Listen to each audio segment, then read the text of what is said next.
What is up, you guys? Stu here with Bowen Customs. Behind me I have a beautiful F350. It is the crew cab long bed. Customer opted for one of our flatbed with garages on it.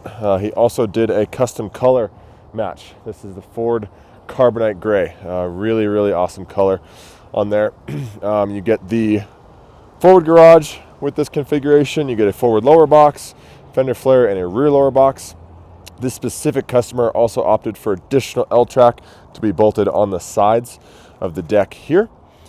This is a flatbed, so remember it's got a raised deck surface, so we can do our rear drawer at the back here.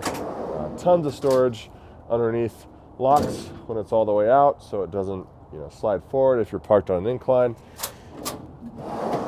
Awesome use of that space, otherwise wasted underneath the flatbed. Lower boxes all open on this side, garage all open. If you have any questions or you'd like to purchase one, shoot us an email at info@bowencustoms.com. Thanks.